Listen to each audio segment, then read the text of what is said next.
This week on HMP, we're headed back to space, but will we return safely? Welcome to Half-Ass Movie Podcast.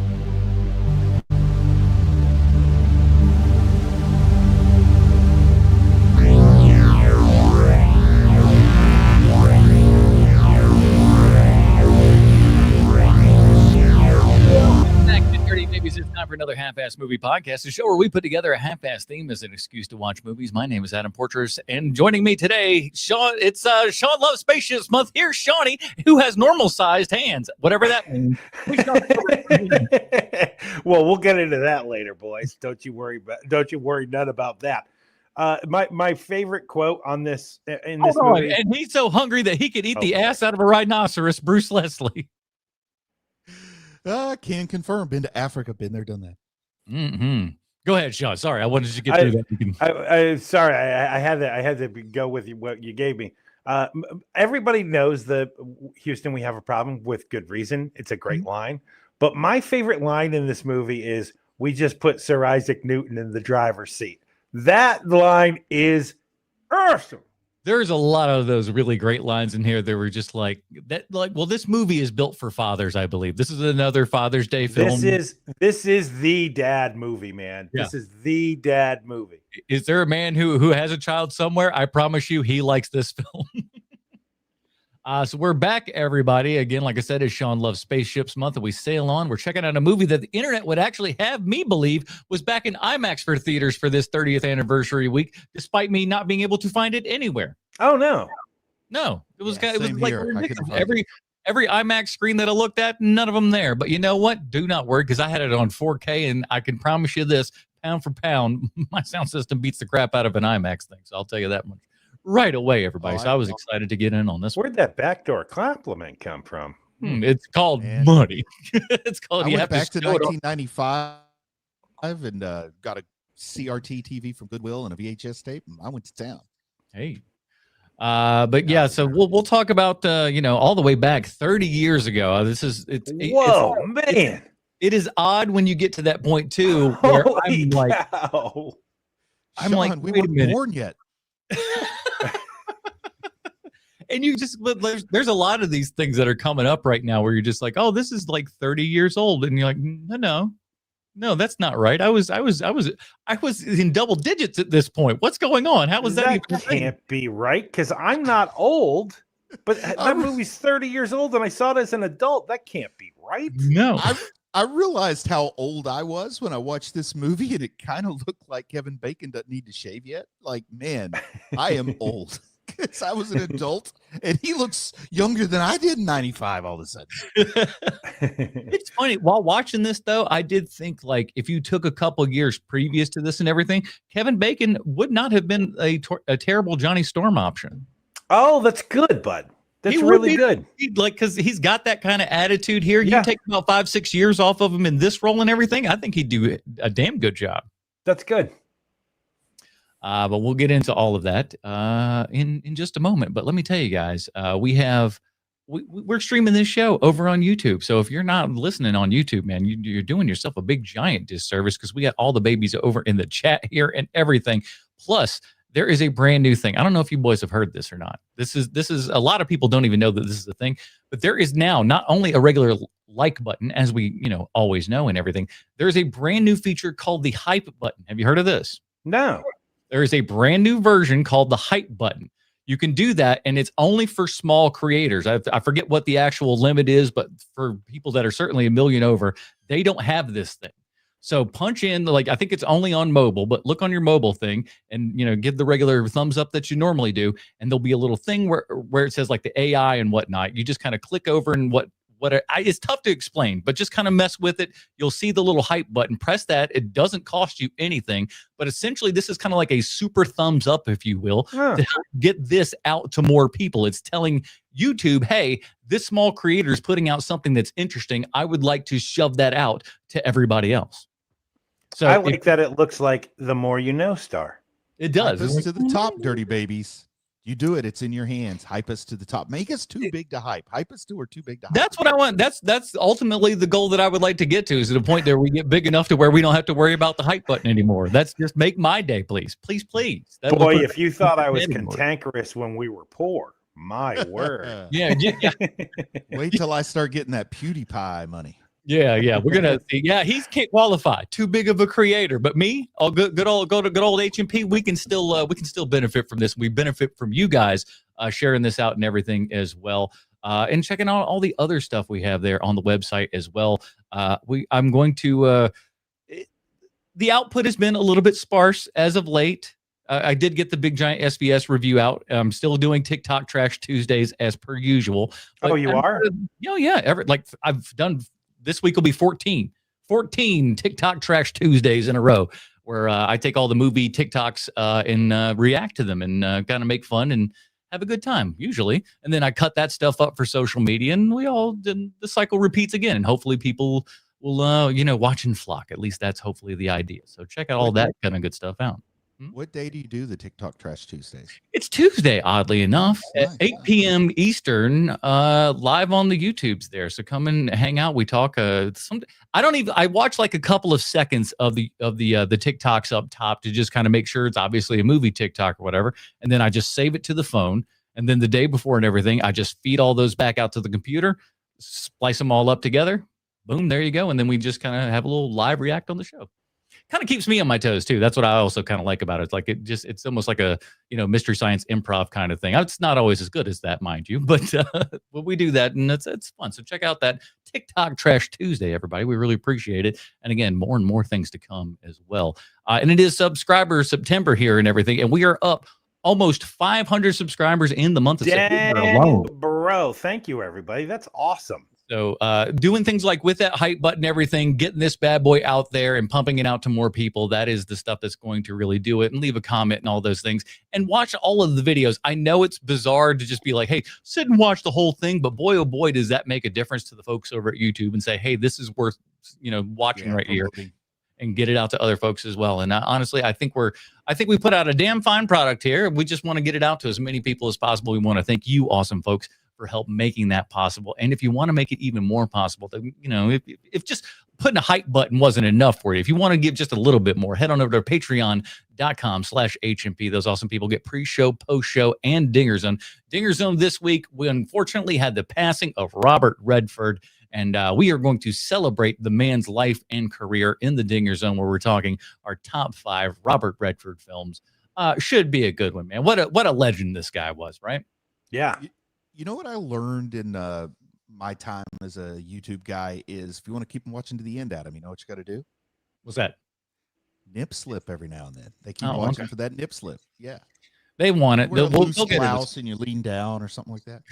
Just look, there was a time where if you were to tell me that there's going to be 500 people who listen to our dumbasses, I would have been like, yeah, okay, whatever.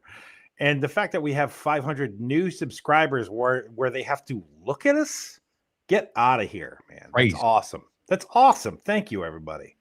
Yes, thank you guys all so much for that. And if you're in the chat there and everything, why don't you drop on down, give us some of those the Fortress bucks out here. Where is that at? Oh no, there it is. Okay, good. Yes, Fortress bucks. There it is. Pipe it in there. It is. Good. But you don't want the other one. You don't want. No, you really don't. I'm gonna. Don't do it. I'm gonna do it. I'm not gonna use. That's the one you have to use all through October though, because it's spooky.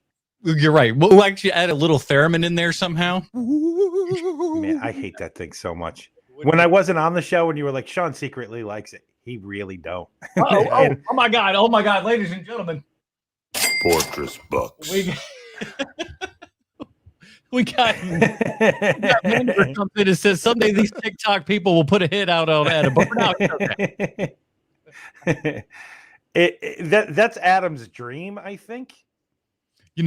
Just to know that he like moved somebody to the point of anger that they took him out. He'd be like, yes, did it.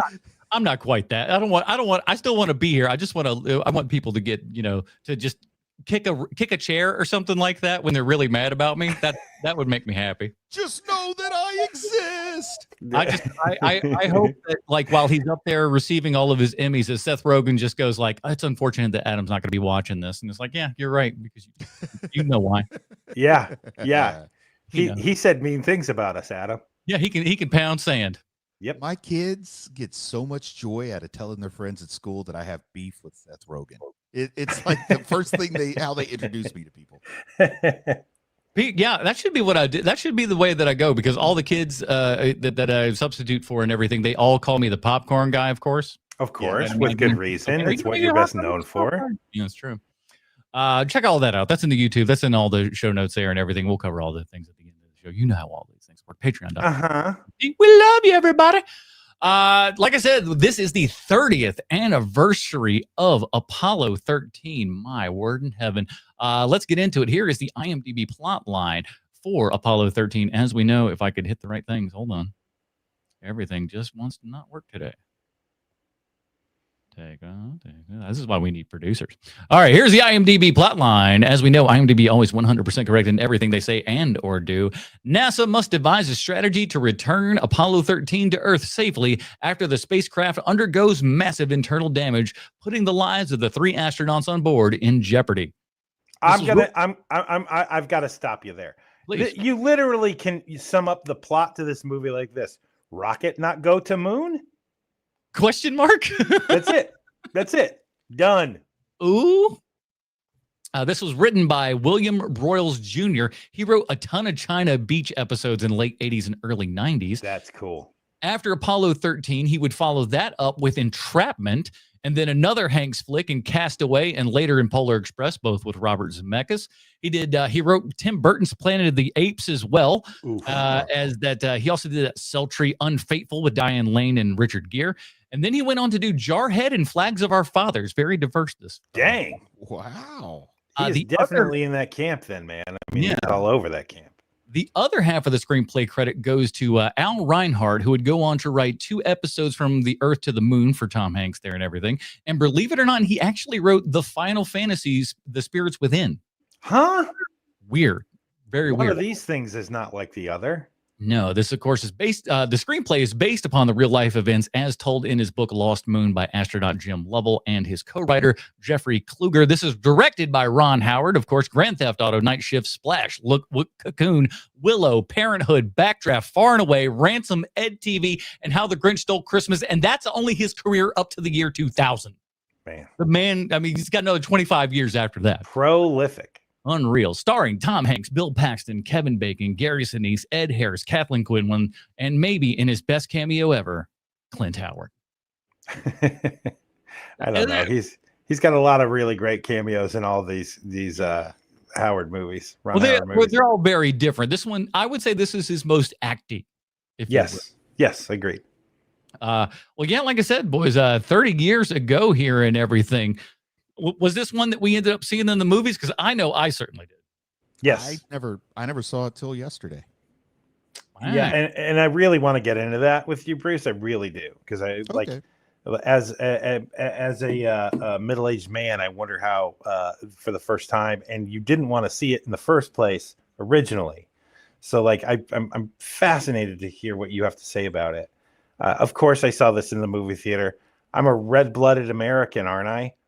Every male in the world needed to see this movie at the time. Bruce, you're probably out of the country at the time, I'm gonna guess. Was it a summer release? It was. Yeah, I was in Madagascar. Yeah, I figured as much. Yeah, I didn't put 2 and 2 together, but now it makes a lot more sense. It's Coupon the movie, man. Like everybody has to see this movie. Every American man saw this movie when it was in the movie theater at the time. Like, Tom Hanks was just like on an absolute killing streak at this point. Yeah. Forrest Gump had just come out here and everything. And he was hired before Forrest Gump took off, for this flick and whatnot.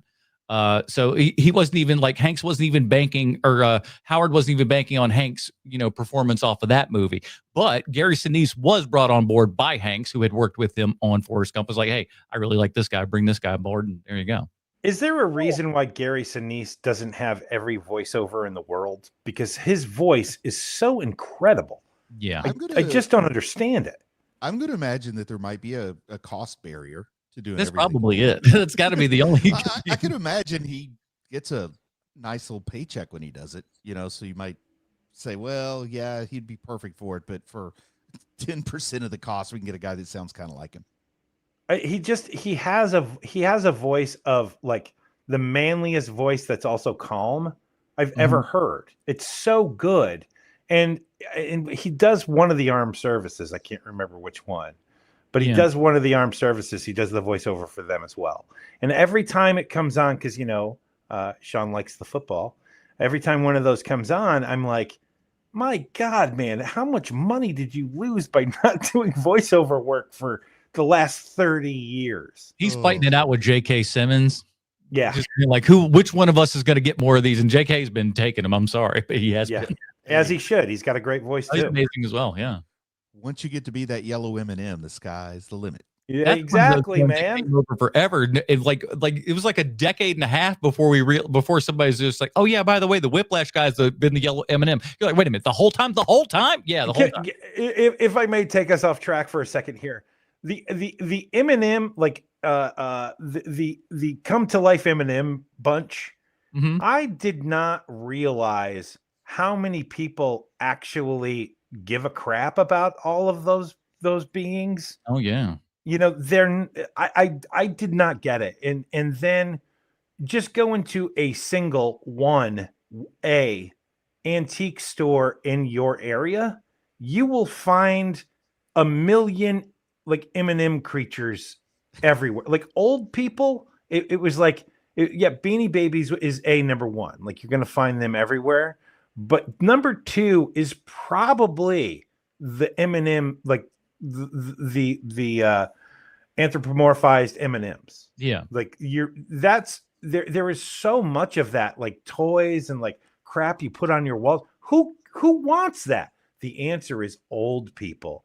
Old people love them walking, talking M&Ms.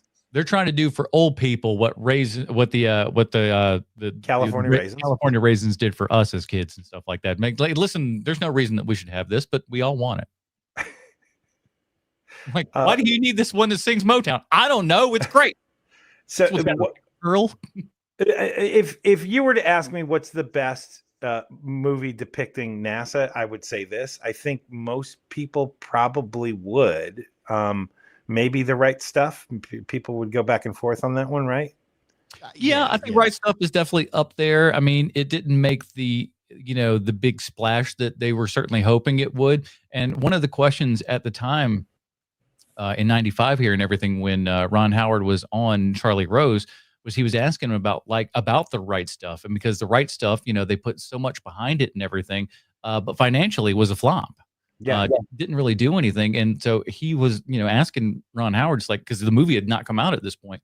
He's like, any trepidation there that like maybe people don't want to see, movies about space and stuff anymore? Almost kind of like that same sort of, problem that they've always kind of had and stuff. Is like, oh, well, now this is kind of washed out here and whatnot. And it worked out at least. Well, also, did Ron Howard laugh in his face? He's like, have you seen our cast? We're going to be just fine. He was magnanimous about it. Like I will say, Ron Howard's media training from a little baby here and everything, he handled Charlie Rose so amazingly well. And at least I will say this though, listening to it, because at first I thought I was like, man, Charlie Rose is an awful lot like Larry King. But as it goes on, you're like, no, he's 1,000 times more prepared than Larry King ever will be. Of course, you would have to be. You couldn't be less. Exactly. He does ask some weird questions, but at least when you hear him, you're like, oh, I know for sure Charlie Rose saw this movie. So that was the nice thing, is he could point out to things and reference back and whatnot. But yeah, Ron Howard kind of came into this really more from your special effects, kind of standpoint here and everything. I wanted to make a cool space movie and whatnot, following the steps of like your Kubricks and whatnot to do, try to, reach for something, of that level. Can I do something that good? And as the story went on, and he thought that, the idea of the Apollo 13 was good enough for that sort of thing, but didn't really know how he would get towards the actual emotional core of that, or even if that was something that he necessarily even wanted to get to. Right. But as he was going on and stuff, it was like, oh, the more he learned, the more he got into it, the more he was definitely along the lines of, I know how to make this about these characters. And ultimately, that will be what, we'll get into it, but makes this film as good as it is because we care about these characters and it's not just space movie. Right. And I'm sorry, go ahead, Bruce. I was just going to say that I think this movie's probably closer to your heart than any of the three of us, Sean. And I think that's safe to say, yeah. Yeah, and I was just going to invite you kind of to offer your overall take on this and let you kind of lead us in this one a little bit. Oh, thanks, man. I think that when I first saw this film, my first reaction was, wow, what a ride, I said to myself. That was a taut, action-packed thrill ride, I said to myself. No, I thought to myself, that's probably the best, closest to real life space movie we're going to get. Like it's so singular in that, where you were on Apollo 13 for a hell of a lot longer than I thought originally going into it. And the fact that they're actually using the vomit comet to shoot most of those scenes, the vomit comet is almost impossible to get time on. So I think that's an amazing feat in itself. But one of the things that I questioned when I first, after walking out and, you spend a couple of days thinking about something, is how close is this to what actually happened? And then they released that documentary, Failure is Not an Option. And when you watch that documentary, you learn really quick two things. One, you learn this is almost exactly what happened. The movie is that close to what actually happened in real life. And so that part I just found completely fascinating, that they didn't cheat that. There's basically only two things that they cheat throughout the movie. One is people's reactions to what's happening at the time, right? Because you have to. Because when you watch Failure's Not an Option, it is literally like the astronauts are like ordering takeout because it's so boring. Because they're that I found that in a lot of I haven't seen any of these, but in a lot of from space things and other military type stuff, the way that even during these crazy, stuff is going bad times and everything, they will still kind of just, you're right, just sound like they're on the telephone, just, ordering a pizza or something like that. It's like, yep, we're doing one of these things right here. And it's all very low key and, just kind of even keeled and stuff because you'd have to be. You don't want to be a chick with your head cut off in that situation. It's why you got hired, is because you behave like that under pressure. But they did give us a great scene of the guys totally losing their marbles. Oh, yeah. Like, is the Vox on? No. And he turns, yeah, we're getting ready to put that into the position. Right. So they did kind of show all that we get to hear is when they took a deep breath and decided to speak to the public. You know what I mean? So that is also why some of those documentaries might seem like, but my gosh, these guys have no feelings. But that's not what happened. Because I learned through Lovell's oral history that the reason why, because literally, Houston, we have a problem, and them going back and forth in the I can't remember what the actual terminology is, but it's like blunderbuss or something like that. Like blunderbuss 5 has gone down, something like that. And the reason why they are completely like dead toned is because they hear a bang and don't realize how serious the situation is. They literally had no idea.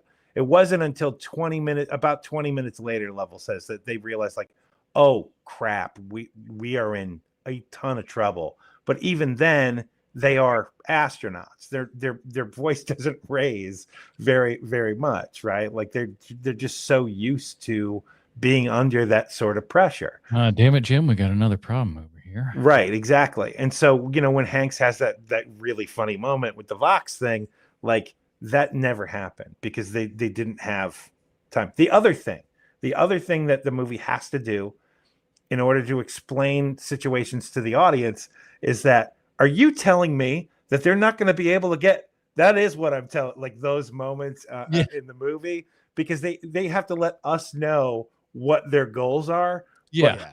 But in real life, both sides already know everything. We are that's working happening. with geniuses here who don't need to be told the thing that's so Right. obvious in front of their face. It's just like, hey, the car's blue, by the way. Yeah, I'm aware of that. Wait a What? minute. Are you telling me we're off course because of that big bang? That's exactly what I'm telling you, damn it. Like none of that's real. But it lays the pipe for the audience so well that you feel you don't feel stupid. Number one, they don't make you feel like you're dumb. You feel like you're in that room getting the information that you feel like they would be talking about, even though that might not necessarily be. It's what you would want to know as the person who's kind of sneaking your head over somebody's shoulder going, what's going on over here? They don't over-explain it, which I think is the right move. In any of the historical stuff that you saw, Sean, do they make it clear exactly what the malfunction was? Like with the Challenger, it all came down to the O-ring, and like we know what happened. I don't have any idea exactly what happened. I mean, I know that there was a bang, and I know that they were losing oxygen, and it was in the tank. When they stirring the tank, it happened in the tank, and there was an explosion from Jack stirring the tank, and that's really and they had already had sort of an issue before they even took off. Like there was a computer malfunction, and they don't really show that in the film like that, because what happens is there's like this glitch in real life. There's this glitch on the launch pad. NASA asks Lovell, are you still comfortable with the spacecraft? Are you still okay to go? And if Lovell decides I'm going to stop it here, he totally would have stopped. He is that kind of captain. Like I know that he did, like Tom Hanks is making him seem all jovial and like genial and stuff. Jim Lovell can totally be that way, but also he's the captain of a spaceship. He will literally stop it on a dime. He doesn't care if he thinks everyone's gonna like in danger. He would do it in a second. And so he basically says to NASA, "No, I'm completely comfortable with this. We fixed the problem."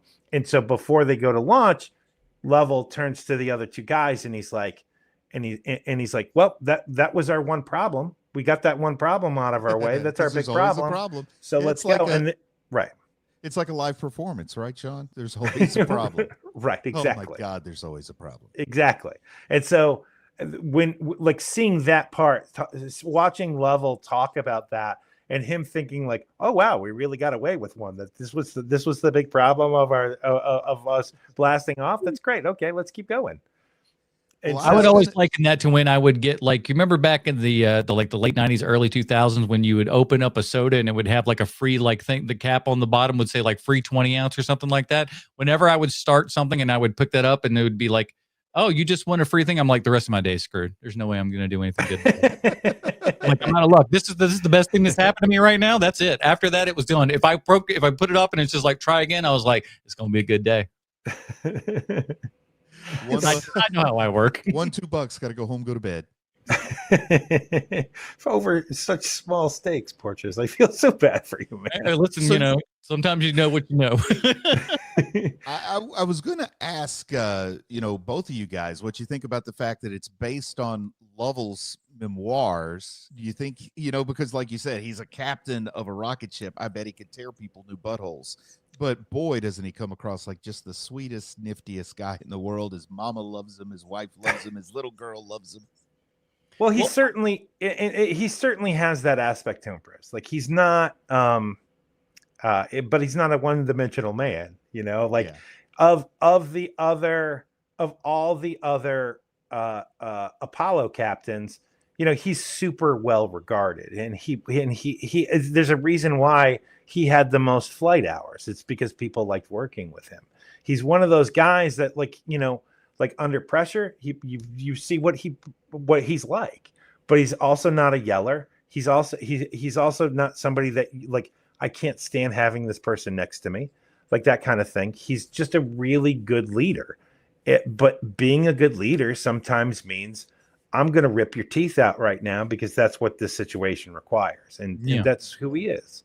I think that of the other, like, especially the Apollo astronauts, you know, they're all driving around in Corvettes and stuff because they're all the coolest men on the planet at the time. Yeah. But Lovell is already married, already has kids. He's literally driving around the NASA compound with a station wagon, while all these other guys, especially including the other two in this capsule, are driving around in their gold-colored Corvettes because they all got them, but not Lovell. He is a family man first. You remember the scene where the guy takes off next to him and then he tries to take off and his car dies?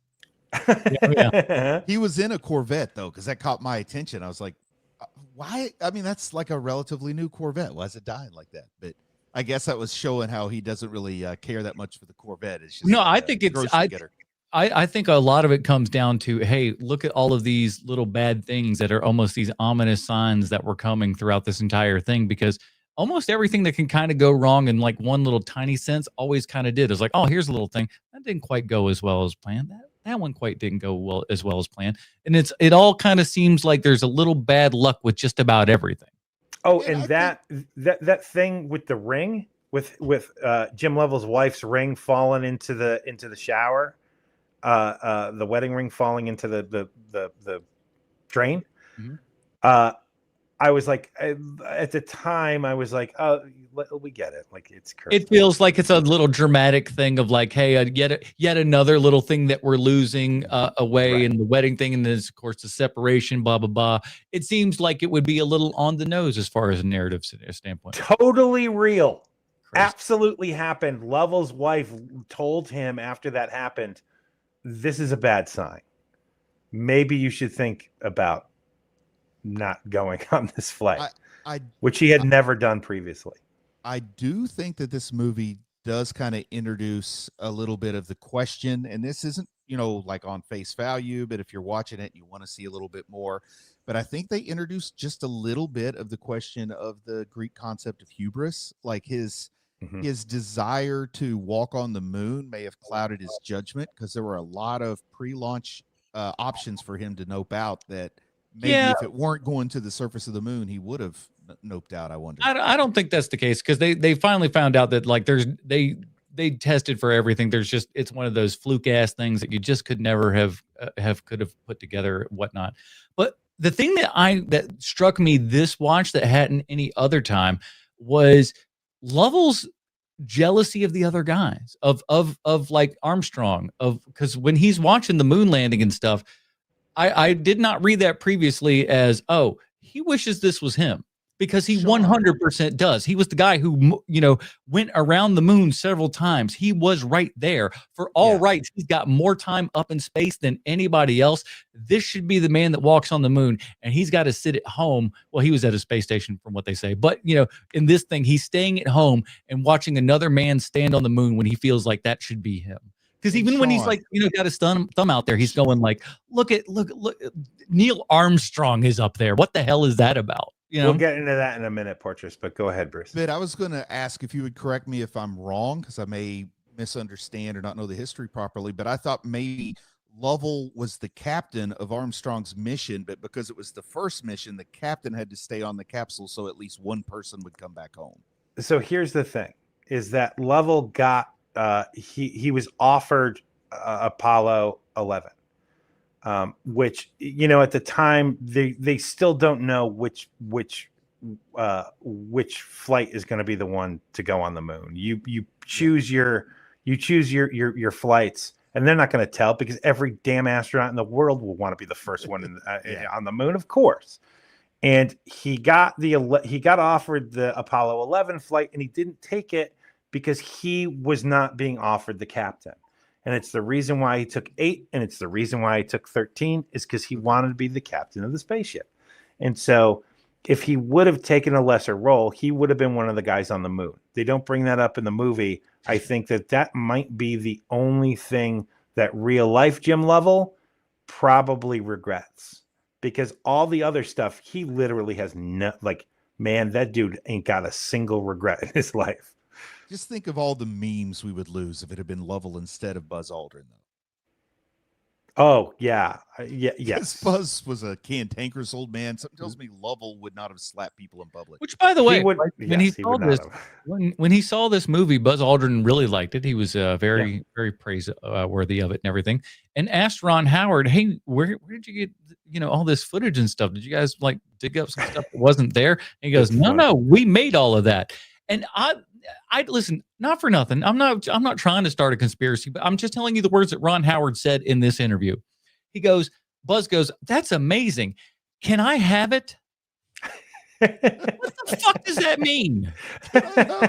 Why does he want it? What is he gonna do with it? What are you talking about? Like, I was just like, I'm not like, I don't want to be like, I believe we landed on the moon. Don't get me wrong, but I'm like, what do you want it for? What are you talking about? Can I have it? It just Maybe he's seems just really angling for a weird to free me. DVD or something. I don't know. It was really bizarre. It might be one of those things where, like, because Buzz Aldrin also seems like one of those guys where he's like, "How can I squeeze some more money out of this thing?" Oh yeah. And so, like, like he probably wanted that behind him on some screen projected as he's telling people that they too could metaphorically walk on the moon, like that kind of thing. Totally. I totally picture it feels like that. the early days of YouTube when some older people would try to make produced videos, and you get like the Jesus rap and stuff like that. Exactly. Like he's just Jesus standing is on my a green homie. screen there and everything, Yeah. and like He's like, the "Oh, watch is I going am in behind him. space again." Yeah. I could see him doing it though. Some Spirit Halloween astronaut costume on. I love, like I said, this is kind of the ultimate man movie here and everything, and I think one of the ultimate kind of American movies as well, because this movie is just about the American spirit, the independence. They're trying to like, hey, we're thrown in the the back corner here and everything. We have nothing but our wits to get us out of this mess. How do we do it? And it's just like, and it's the smart guys coming up instead of fashioning a gun, we're taking all the bull crap that's in this this module and making an air filter out of it. It's crazy. It's so And they good. did it in super short time. Like everybody knew that they had an important job to do. Everybody knew who was good at what, and they didn't like argue with each other. They just boom, they got it done. And it's kind of crazy what can be done when like humans collectively work towards a goal. It's just this movie shows sometimes it takes a total cluster of a disaster to motivate people to work together. But it's just imagine if like people could be proactive versus reactive in some of that. Like imagine if they put that much effort into just making sure it didn't go wrong in the first place. Because that is something that will kill a certain type of guy, Sean, when you say you can do it this way, but you're going to wish you'd listen to me later, but they don't listen to you. And then you get to say, I told you so. And you say, but I would much rather not be telling you I told you so now, because now I got to fix it. But that's the thing about, I think that's why I love, even after all these years, why I still love all the NASA stuff, is because that was a thing that didn't exist. If best idea wins at NASA from the 60s to like probably like just before Skylab. Like you have, if you have the best idea, that is what we are going to do. And and I just find it fascinating. Like Adam, you brought up the filters, right? Mm-hmm. So round filter, square hole, or other way around. I can't remember which one it is. Square filter, round hole. Square filter, round hole, right? Which they then fix for the next flight, by the way. They don't bring that up. But from that point forward, lunar module and capsule, space capsule, they have the same filters after that because NASA's smart. Well, yeah, it's just one of those things where you look back and you're just like, well, I don't know why we didn't do this way in the first place, but okay. Exactly. You got to learn the hard way. I'm that way. From a problem-solving perspective, that's what you call reinventing the wheel. Like you already got one filter that works. Why even bother coming up with another one? Right. And so what that jerry-rigged process, that is not something that they came up with on the fly. That is something that they already had in their procedures in case something bad happened. That takes all the fun out of it. It does, but that is why I love NASA so much, man. Is that like, okay, so we got to do the filter jerry rig? Yeah, you do. Sorry. Okay, no problem. Okay, so what do we have to do? Okay, so you're going to take a piece of duct tape about this is the way Lovell describes it. He goes, they said 3 feet. And so I start pulling on the tape and they go, about the length of your arm. And he goes, I know what 3 feet is. Thank you. Like, it's so good, man.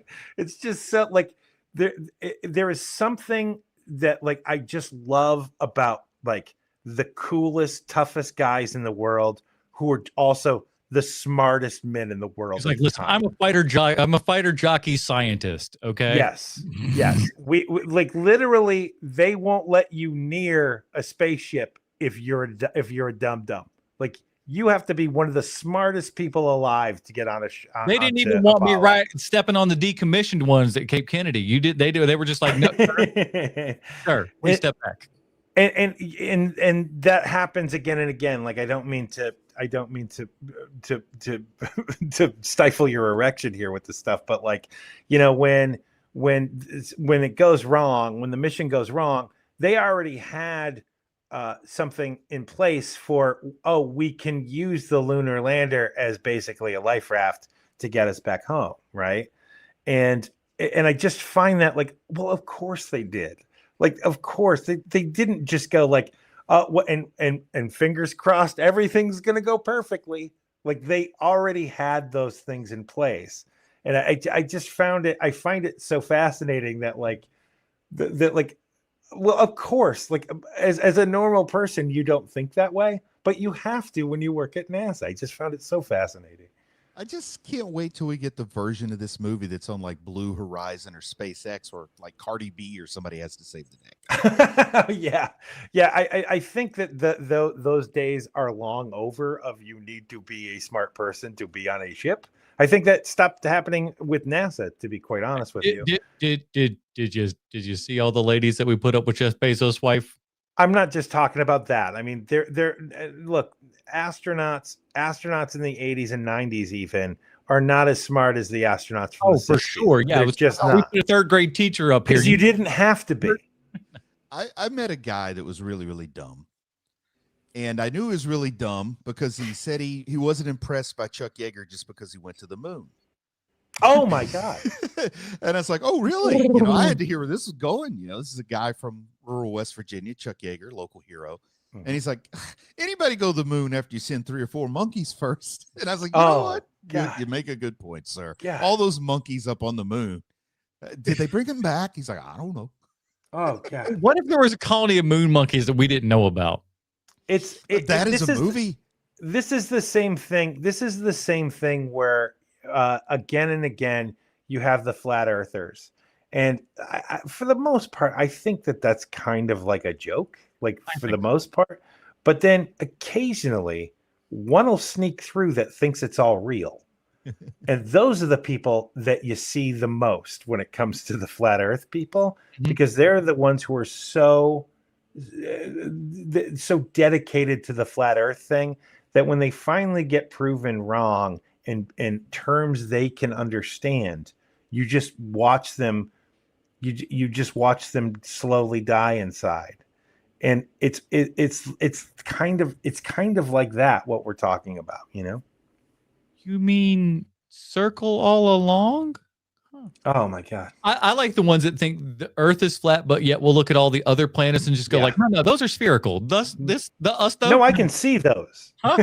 I know Adam, those are spheres. They're all disc shaped. It's like a plate. From this side, it looks like a line. We just happen to be right up against the flat sides of all of them. We don't see the ones on their side. That makes much more sense now. You know how you only see like maybe 20 stars in the sky, but if you read a book, they say there's billions of them out there. You only see the ones that are flat. So dumb. Let's talk about a couple other people. Ed Harris Ed Harris is first of all killing it at this point in the mid 90s and everything. He's so awesome. I love this is another little thing I caught this time was when his vest is getting delivered, how everyone else is talking about how his wife made such a bad one last time. It was so embarrassingly terrible that that's awesome. Like, this time you're looking like, what is this thing going to be? Is it going to be absolutely awful? And they pull it out and it's fantastic. It's perfect. Beautiful. And of course, because his wife made it and everything, it's going to be tailored exactly to his size. So it fits him like $1 million. He's got the best hair piece he's ever fucking had. He looks so good. He is right out of, again, all of these guys in a weird way all look like they are, dudes that, were doing it in the 50s.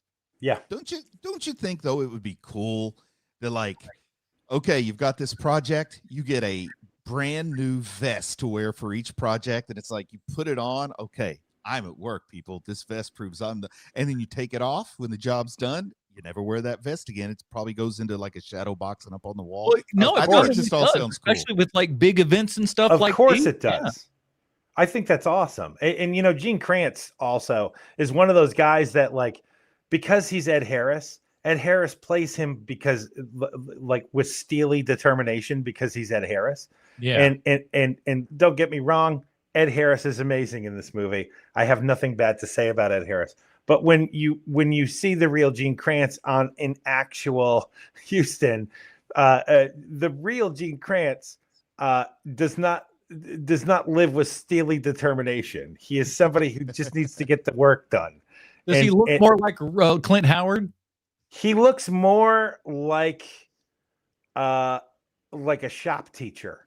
Yeah, Okay. that's what I was picturing. Than anything else. And he is, don't get me wrong, he's physically fit. He was an astronaut too. Like he just, you know, washed out as an astronaut, but he so like, you know, the vest fits him. He looks great in the vest, of course, but he looks like a shop teacher. He doesn't look like Ed Harris. So, you know, we're like if I don't blink for 30 seconds, that's going to give our boy some more time. You know, like that's not the way he is. Man, I tell you what, if I found out Ed Harris was playing me in a movie, I'd be so stoked. Of course, who wouldn't be? Dude, Are you come kidding on. me? I meet a lot of veterans in my line of work, and I'm yet to meet an Ed Harris. I mean, you know, there's a reason he's in Hollywood. Right. Well, listen, yeah, 'cause that's true. He's got that perfect kind of face. But if you saw him, like again, say what you will about the movie, but his performance in The Rock is absolutely spectacular. He just kills that thing like nobody's business. That military kind of like, you know, listen, you don't know what you're talking about. These boys, same blood in the same mud, all that bullshit. It's so good. Ed Harris kills that stuff, and he does the same kind of just, you know, great Ed Harris performance here as well. Zero complaint. Wasn't Ed Harris one of the? I'm sorry. Go on. Wasn't Ed Harris one of the astronauts in The Right Stuff also? I was thinking he might be. I don't know that movie as well as I know this one. I couldn't tell you, buddy. I'm a young man. I don't know.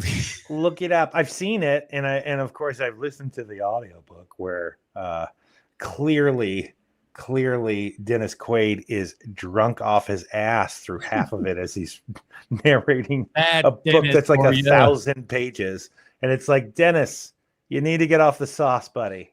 Ed Harris was a little guy you might have heard of named John Glenn. Oh, you know, that's so and so. We're happy that No John big Glenn. deal. No, He do anything? No big deal.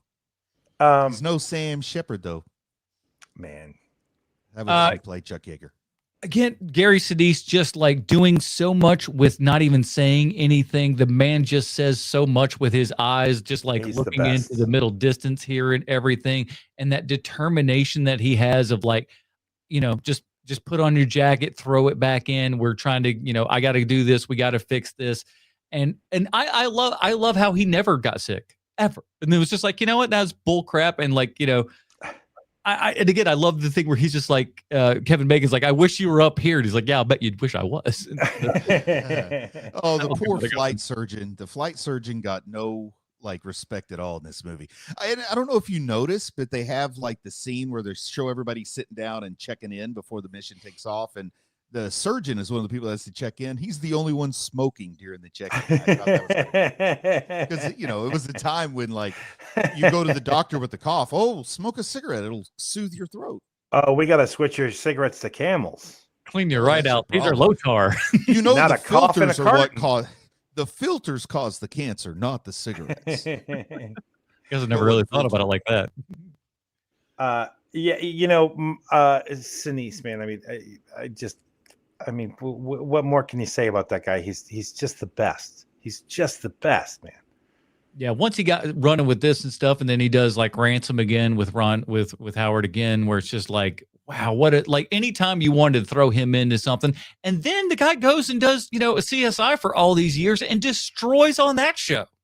Well, he needed a summer house, and that's how you do it. My God, did he ever get? I couldn't even start to think about how much money he got working on that show. This is such a big endeavor this movie? Like, I mean, this is not a small, quick project where you throw it together in 3 But months. guess what, Bruce? It's a lot less expensive than you would imagine. This movie only cost, I think it was $50 or $60 million, which at the time, and even Ron Howard mentions it. He goes, hey, listen, there's a lot of movies right now that are going well over $100 million in budget and everything. He goes, for what we're doing here, we're actually keeping the budget pretty low. And I think he's correct. Around $60 million for this movie, pretty damn good in 1995 money, I says. Well, the question I was getting for, though, is like this had to go into production and be cast way before it was released.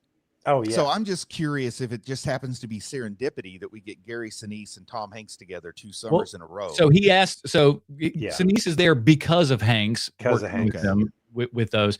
But the whole production actually came together super fast. And they were, when Lovell and his writing partner for his book and everything had about a 10-page treatment for the book, they were shopping that around Hollywood and everything. And so that's when they picked it up. And oddly enough, Tom Hanks was talking with his agent previously before any of this stuff happens. And he even mentioned specifically by name Apollo 13 and wondered why no one had done anything like that. So his agents already knew that he wanted essentially this exact thing. And almost at the exact same time that they were pitching to Howard, they pitched to Hanks. They'd worked together previously. So guess what? Synergy just aligned. And he was like, and even Ron Howard's like, I never thought about anybody outside of Tom Hanks for this. It was just, he was going to be the one that was into it. And because Tom is so passionate about space, this is a bugaboo for him as well. He's so into it. And like, you know, he wants to have things as, as realistic and everything as they could be. And Hanks would always kind of go back to, the material as it were and stuff like that to try to, present it in as realistic a way as you can, with obviously still keeping as, much of the fun and drama as you can, because you do, it's entertainment. It's a movie. It's also one of those things too, where if you ever watch something on YouTube, like History Buffs or something like that, one of those shows where it shows you just how unrealistic historical movies are.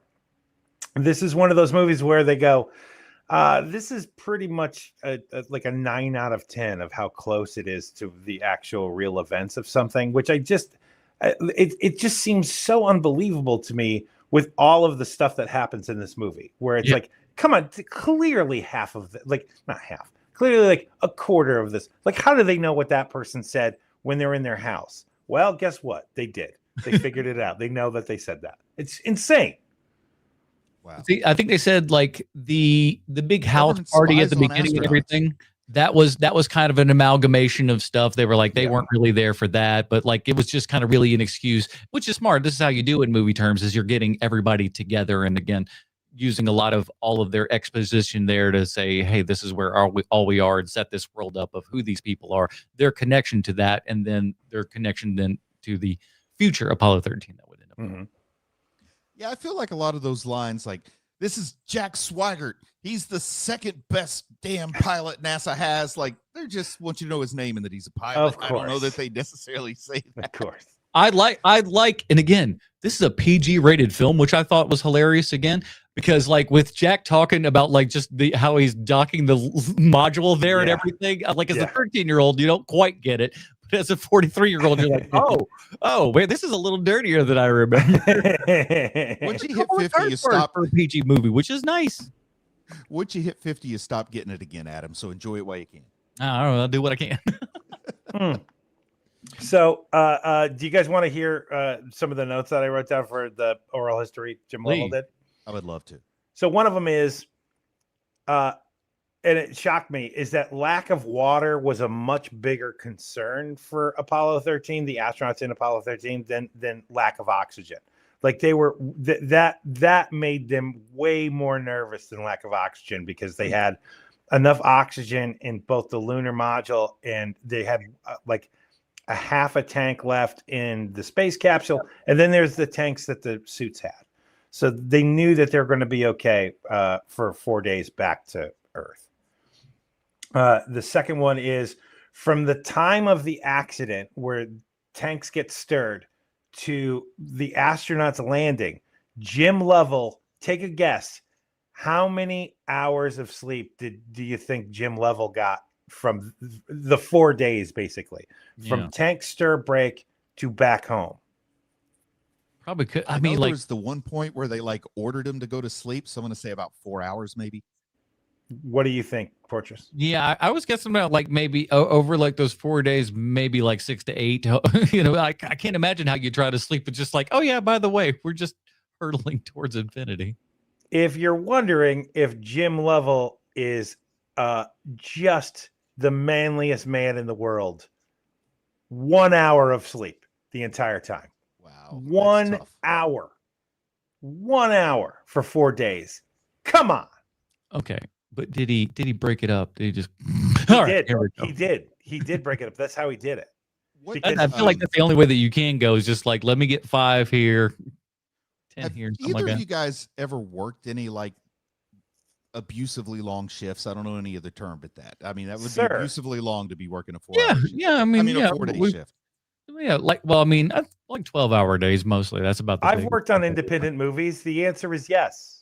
Okay, well, I spent a year where every 4th day I had to work for 36 hours straight without stopping, and the only thing at risk were people's lives. So I hear 4 days of people's lives on the line with no break, and forget the physical exhaustion. There's a lot of mental and emotional exhaustion at carrying that weight on your shoulders that long, because after 36 hours, I was worthless. Hey, don't So I worry. couldn't They're in imagine what space, you're like so after they don't feel none of 72.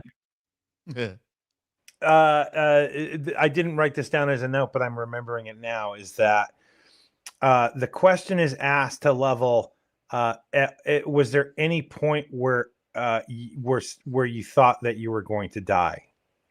And real life Jim Lovell goes, no, and no one on the ship said anything about it either, except when Swigert looks at the power situation in the lunar lander, and he turns and he says to Lovell in real life, he's like, in our current situation, we're not going to make it.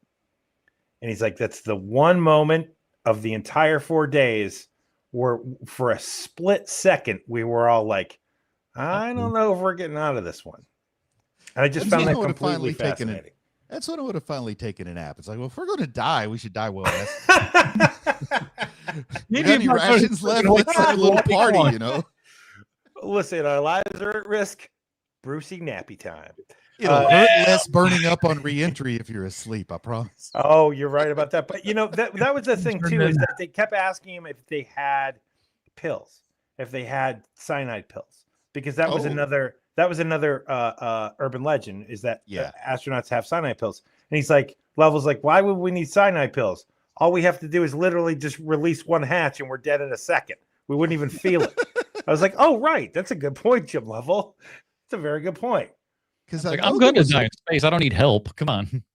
I know there was a crew that burned up on re-entry in the past like 15, 20 years. Yeah. And I always kind of wondered, like, there's a point where you know it's going to happen. They knew it was happening. Yeah. So I wonder if they just turned the oxygen off. I would rather die from hypoxia than burning up. You're talking about you're talking about the Columbia ship. Is that the one? I couldn't remember which one. It was Columbia, yes.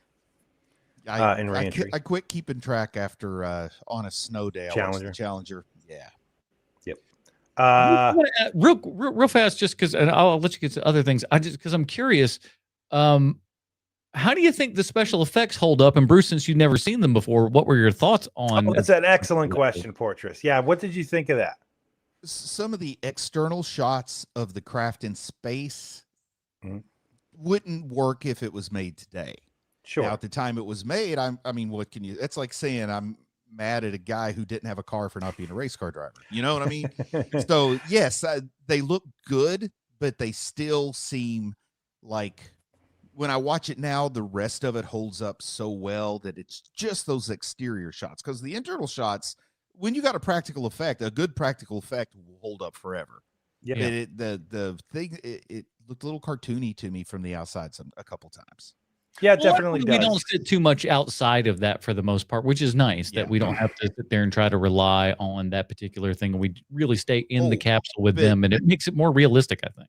I'm sitting there watching the launch, and I'm wondering how Ron Howard got such a realistic looking shot, because it's clearly not a stock footage launch, right? And they got like pyro everywhere. Some of the stuff is just like, I feel like, man, somebody must have brought a 35 millimeter camera and a DP to a real launch and like, okay, let's do it again. They launched the thing 25 times to get the perfect shot. I love some of those shots around the launch.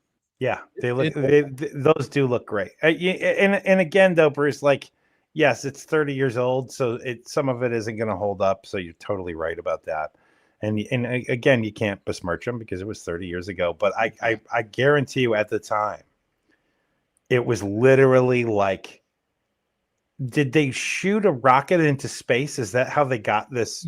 At the shot? time, it was like the most realistic looking. That's why Buzz Aldrin was like, for real, did you do something like this? Did you find something that we didn't know about?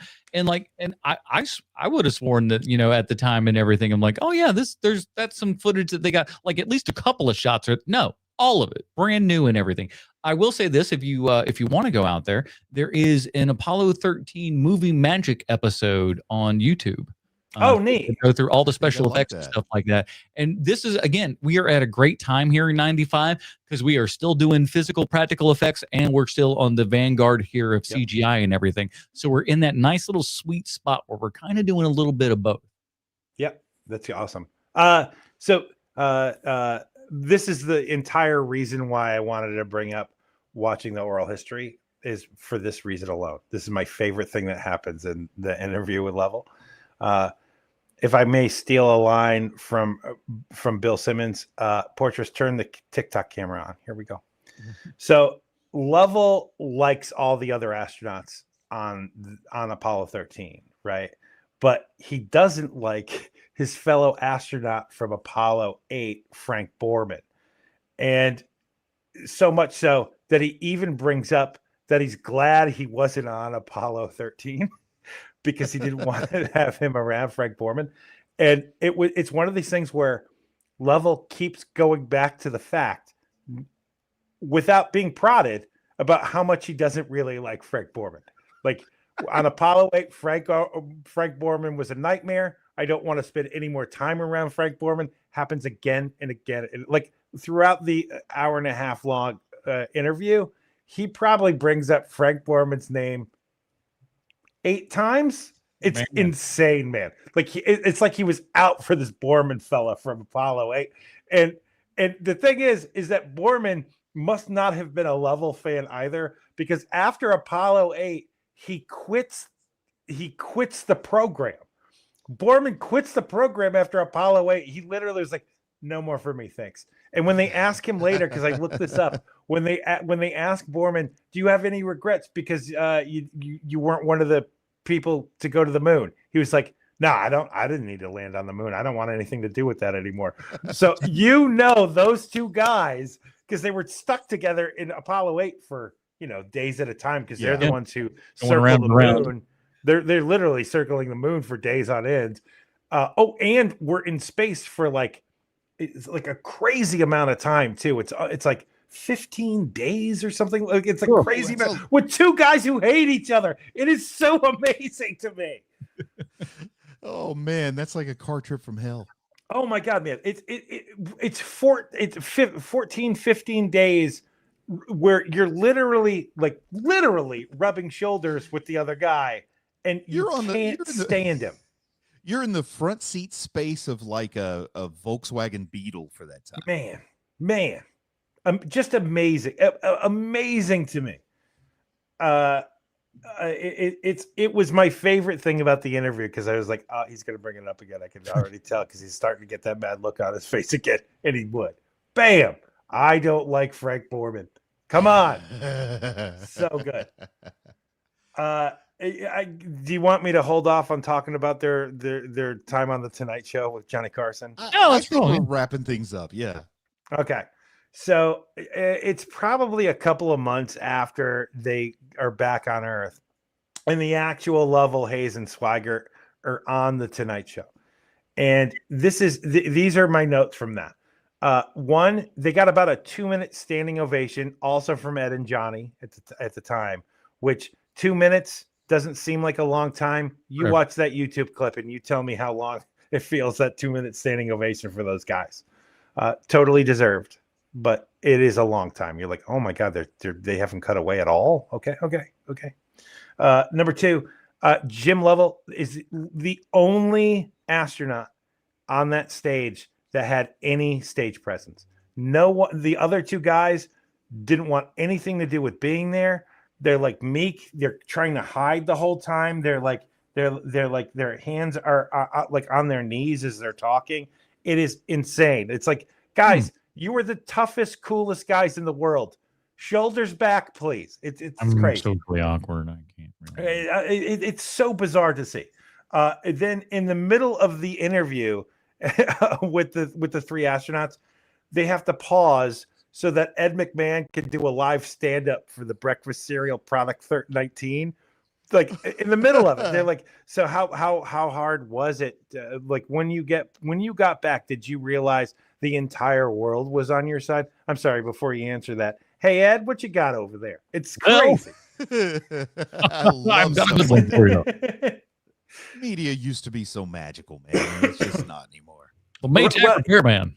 And it's kind of eye-opening too, because when you're watching the clip, like I always think of Johnny Carson, especially like early, like the late 60s, early 70s, where he's at the height of his power, where like I always thought of it as like just like Hollywood excess and money, and like you could see it on the stage.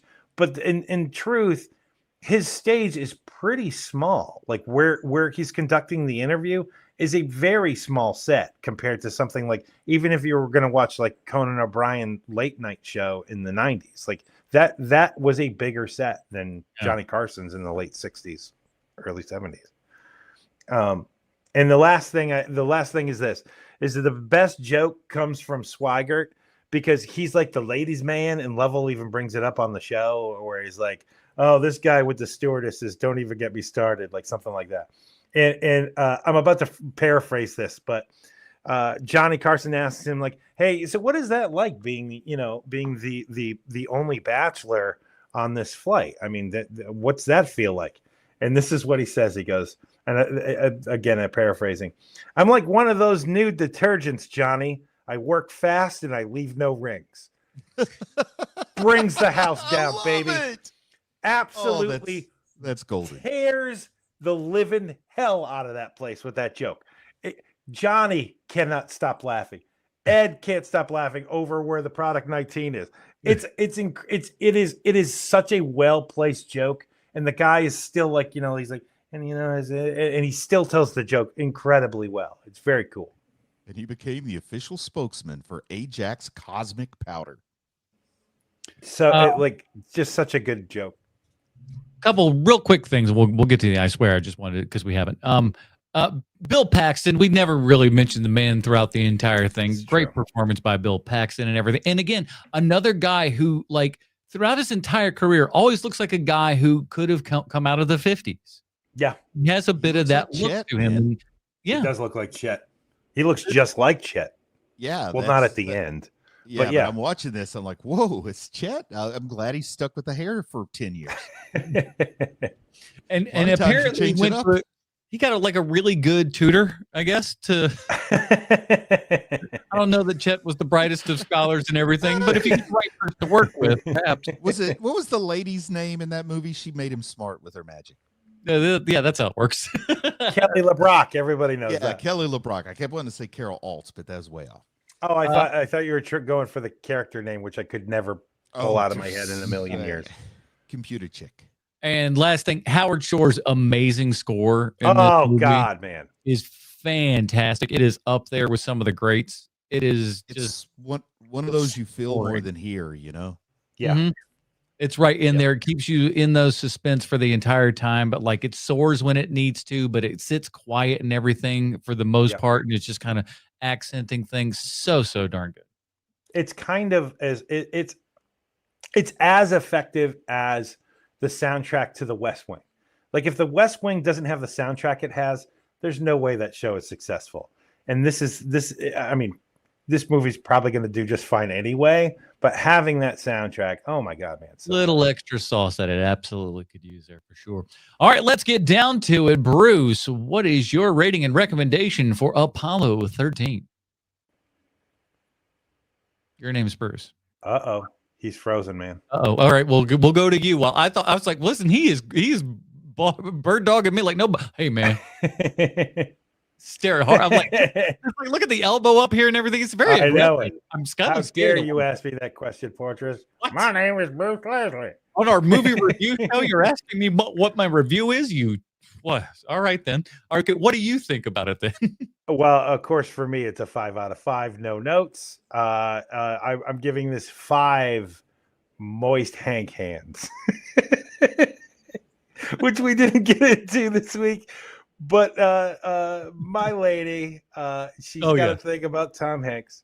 She thinks he's got way too big of hands, and they look awfully sweaty. I was trying to think of a different word than moist. Sultry. He's got some sultry hands. If I can steal a line from the tray, and it drives her crazy because she can't especially when he's in a romantic comedy, because he's always touching ladies' faces in romantic comedies. It disgusts her to no end. That Seinfeld hand that comes over the man. Exactly, the man hand doesn't belong on that little tiny body. What's happening? It's so Hank funny. Smash, bam.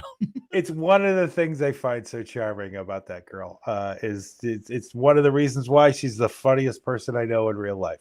It's like I can't do it. I can't look at the hand. I can't do it. I'm sorry. I can watch Tom Hanks in almost everything. I cannot watch him in this. I'm sorry. It's so good. A hand model story, that would be just a nightmare.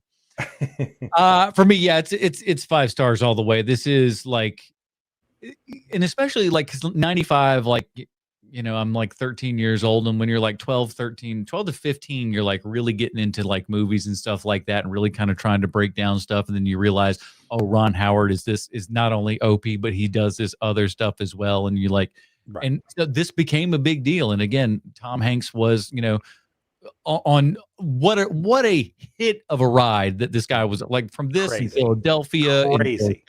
Like the man just could not miss. He goes on a tear of about 10 years where it's just like, everything he does is just gold. Oh, here's Saving Private Ryan. It's just like, it's unbelievable. And like, Porches, if I can stop you for a second, you need to let Bruce back into the studio. Oh, here he is. Thank you. I didn't realize he came back. There he is. Yeah, my home internet went out, so I switched over to the cellular. So it kicked me off, and then when I kicked back on, I was outside the studio. There we go.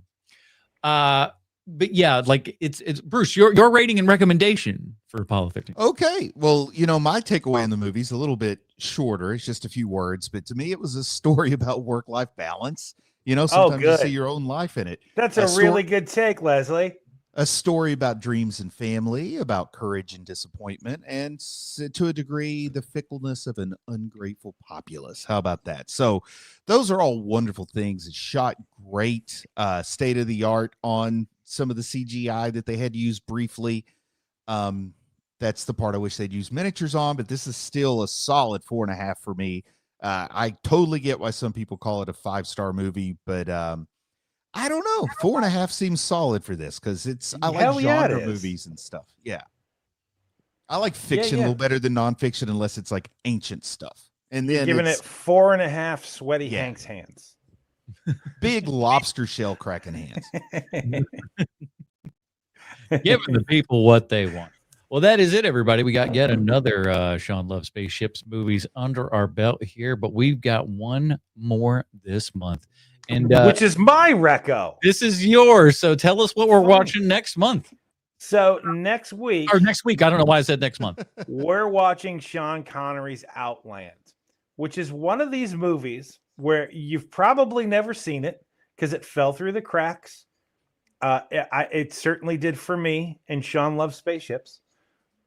It's one of those things, when you start watching it, you'll understand why you've never seen it before. But my God, it's a great movie, and Connery's good in it, and it's fun, and it's cool, and it's gross, and it's the best. And it is one of those movies where I think that it holds up with a lot of really great science fiction movies, and it's like, so it's literally, this is the premise to Outland. If you want to see it next week before we review it, What if we made high noon in space? Dude, get this out. Matt Vandiver in the chat room said high noon on the moons of Jupiter. There you go. So That's what it is. Yep. And it's awesome. It's Well, so now good. I'm looking forward to it. I'm a fan of High Noon. It's so good, man. And wouldn't you know it, it's not out yet, but when we announce that we do this, like literally like the week after, Arrow Video goes, hey, we're putting out a 4K of Outland. Of course. Isn't that how that works? Man, we are in the national consciousness, and I don't mean that people are listening to us. I mean, we're in the slipstream of everyone thinking the same thing. We have our thumb on the pulse, even though you shouldn't check a pulse with your thumb. That's the phrasing people use. Yeah, we're trying to we want to shut up. Kill you. I'm taking your pulse. As you're joking with your Yes, thumb. your eye has a pulse. Now shut up. Got all kinds of things in there. So we'll be doing Outland next week, everybody. In the meantime, Bruce, where can we find more of your work on the internet? Hey, I've been putting some stuff on TikTok, but also I have a new video. I have a video review of the newest Demon Slayer movie, Infinity Castle. It's an exclusive to the patrons that follow me on Patreon at patreon.com/Bruce Leslie. So if you want to go see my review there, you can do that. Also, I'll have more stuff to talk about in October, so I'll just save it. Very nice. Very nice. Sean? Bruce, my oldest daughter loves that movie. She thought it was fantastic. It's a beautiful movie. I don't have a TikTok. I'll never have a TikTok.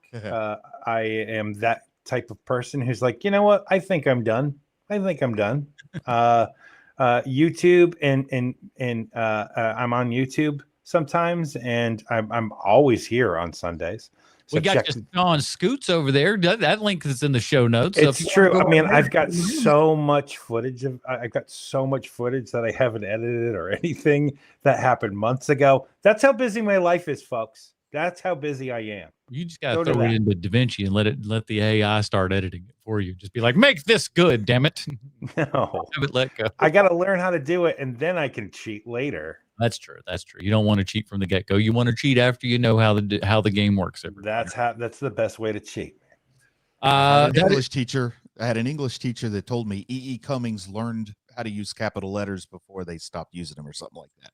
I got into a fight with an English teacher in high school because she talked about E.E. Cummings and how you've heard all of his letters in lowercase. He felt bad about himself or whatever, and so I was just like, what if he was just lazy and just didn't want to do it? And she could not entertain even the idea. Just go like, well, and he's like, that's an interesting idea, but we've actually learned this. No, she was just like, that's impossible. I'm like, impossible. I always imagine that the people that type in all caps hate E.E. Cummings. Yeah, they're anti. Porches, if you had yourself as if you had to substitute yourself at that age. Yeah, I can't imagine it would be the kid you would hate the most, right? Maybe not the most, but I've got that kid when I go to certain schools and stuff. Oh, you do? Oh yeah. There's this kid, Patrick. He's a smart kid, but he's a little pain in the ass. I like him, but he's just such a little turd. And that's still live, by the way. Oh, I know. Listen, Patrick, I'll tell you to your face. And I told him the other day. I just sit there because he was laughing up at the desk, and I go, "You're smart. And you're being an idiot. Get back here. I hate you." Is there any chance he's a pink starfish? No. But I am on TikTok. I mentioned that because I take my TikTok trash Tuesdays and other things like that and put that up there. Maybe another sketch or complaint from now and then. Check all that stuff out over there at the TikToks. Links are in the show notes. And of course, all the fun things we do on YouTube, including that TikTok Trash Tuesday and many more things to come throughout the coming months here and everything. What I've got in store for you is something else, man. Let me tell you. That is it, everybody. Join us here next week for Outland for Sweet Sean's Kovacs from the internet. Bruce Leslie. I'm Adam Portress, reminding you to go to space and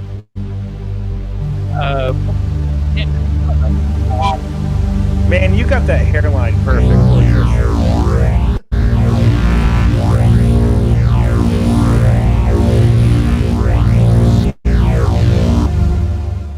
That is literally what my hairline looks like. That is perfect.